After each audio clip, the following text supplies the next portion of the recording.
और एक बार फिर से उस बड़ी खबर का रुख करेंगे जिस पर लगातार हमारी नजर बनी हुई है। कश्मीर में बारामूला के उरी सेक्टर में सेना कैंप पर बड़ा हमला हुआ है। हमले में सेना के 5 जवान और जिसमें 2 पुलिसकर्मी भी शामिल हैं। उरी के माहौर में स्थित इस कैंप में जबरदस्त मुठभेड़ चल रही है और मुठभेड़ में 2 आतंकवादियों के मारे जाने की भी खबर है।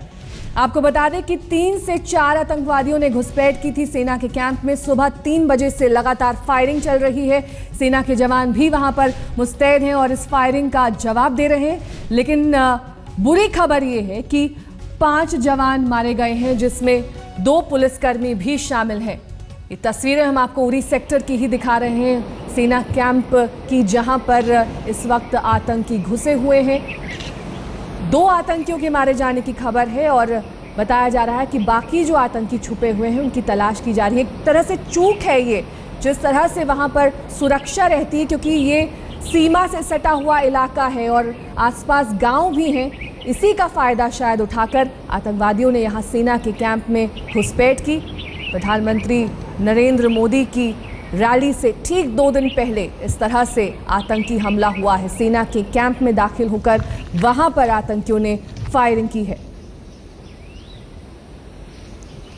2 आतंकी उनके मारे जाने की खबर है, जबकि अभी भी कुछ आतंकियों के छुपे होने की भी संभावना जताई जा रही है। उन्हें भी ढूंढा जा रहा है। 3 से 4 आतंकी होने की आशंका है। ये बड़ा आतंकी हमला जिसमें 5 जवान शहीद हैं। आर्मी बेस कैंप सीमा से सटा हुआ, जाहिर तौर पर जिस हिमाकत से आतंकियों ने यहां पर घुसपैठ की है उससे ये माना जा रहा है कि पूरी प्लानिंग और पूरी तैयारी के साथ वो यहां पर दाखिल हुए थे।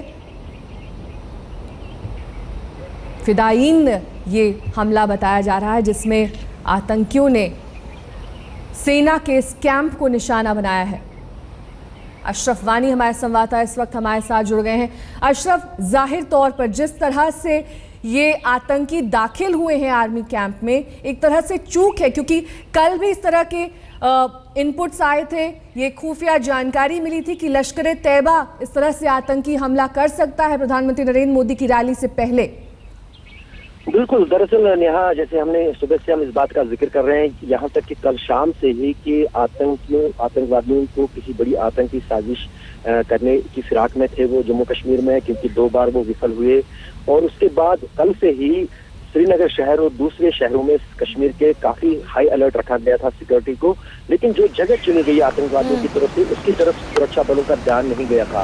उरी के इलाके को काफी सुरक्षित माना देखी गई है। यही वजह है कि शायद आतंकियों ने जानबूझकर उरी के इलाके को इस आतंकी हमले के लिए चुना है। जो सेना का कैंप निशाना बने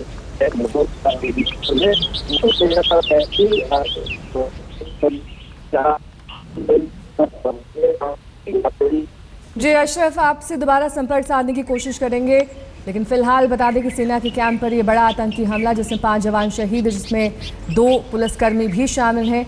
उरी इलाके की ये घटना है जहां पर इस तरह से आतंकी हमला हुआ है। ताज़ा तस्वीरें इस वक्त आप अपने टेलीविजन स्क्रीन पर देख पा रहे हैं, किस तरह से वहां पर सेना के जवान मुस्तैद हैं और लगातार आतंकियों की तरफ से की जा रही फायरिंग का जवाब दे रहे हैं। 2 आतंकियों को मार गिराया गया है, जबकि बाकियों की तलाश की जा रही है। माना यही जा रहा है कि 3 से 4 आतंकी हो सकते हैं, लेकिन इनकी संख्या और ज़्यादा भी हो सकती है। संख्या पर फिलहाल अभी तक ठोस जानकारी नहीं मिल पाई।